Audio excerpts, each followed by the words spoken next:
my name's Andrew. I grew up right here in Seattle, and right now I am a student at Western Washington University, and this summer I'm an intern with 350.org.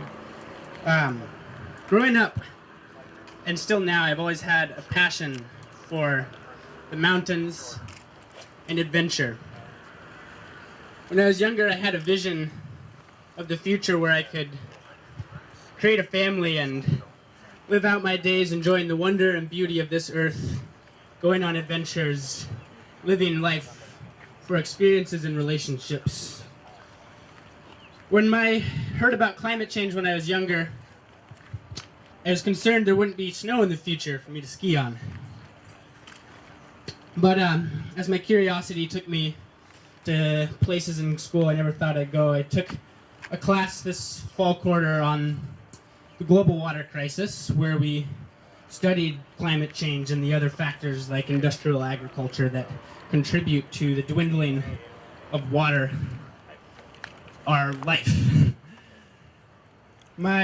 As a young person, it is incredibly difficult to see the impacts of climate change today, to see events like Hurricane Sandy and droughts across the United States and the entire world, and know that as we continue to warm the planet, the tundra in the north is melting, and underneath it is trapped billions of tons of methane gas, and to know that even if we stop right now, we are still going to see much, much more.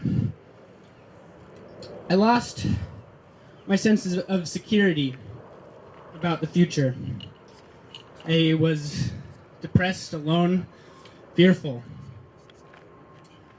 Thankfully, one day a friend invited me to go to the environmental impact scoping public hearing for the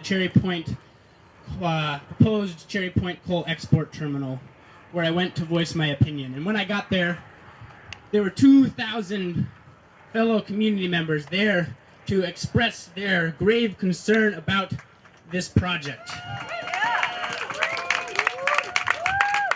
In total, 125,000 people made comments, and among them, many demanded or asked the Army Corps of Engineers and the Department of Ecology to study the regional impacts of shipping coal from the mines in Montana all the way to the ports at Morrow in Oregon, Longview in Washington, and Cherry Point in Washington, to study the impacts cumulatively on air and water and regionally from Montana through Oregon and Washington and Idaho.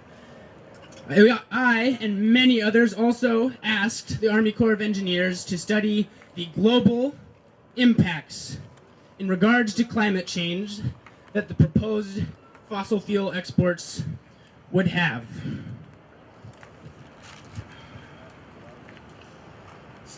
A month ago, the Army Corps of Engineers told Congress that they, as the sole federal body reviewing and permitting all fossil fuel exports, had not listened to the public and would not study climate change or regional or cumulative impacts. So today, we demand that those impacts are studied by the Army Corps of Engineers for Cherry Point, Longview, Morrow, Oregon, and all fossil fuel exports.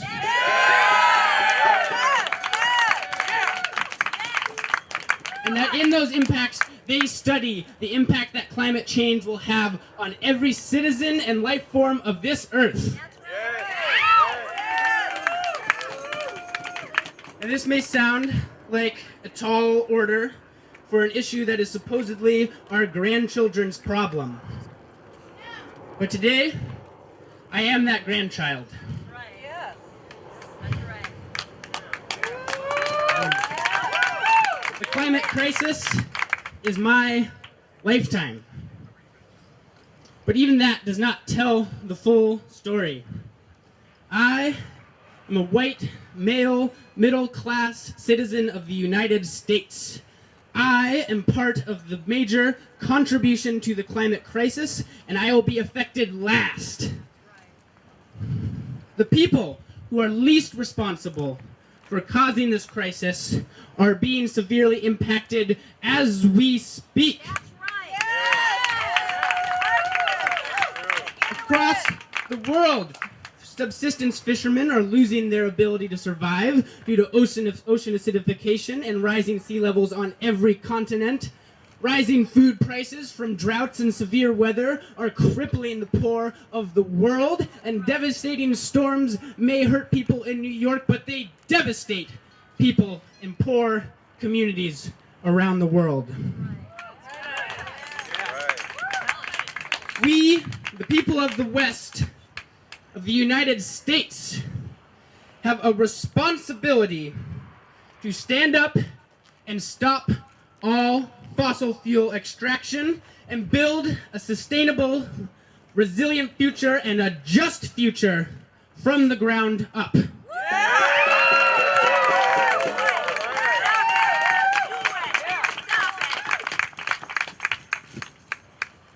Today, we demand that the Army Corps of Engineers hear what we have been asking them politely, and it is within their power to study everything we are asking them to, and it is within our power to make them. Our taxpayer dollars go to that.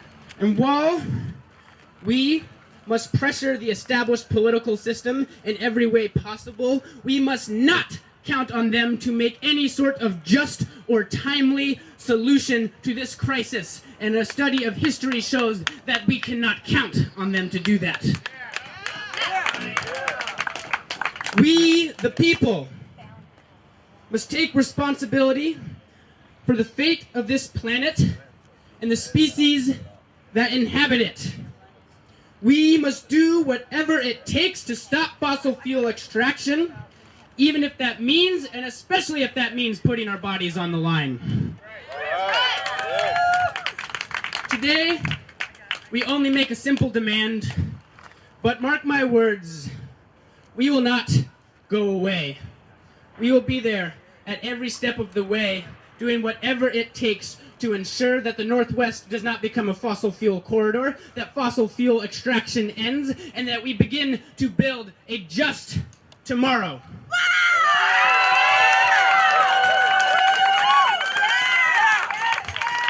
I ask everybody who hears this to join us in this journey. Thank you. Thank you, Andrew. Thank you.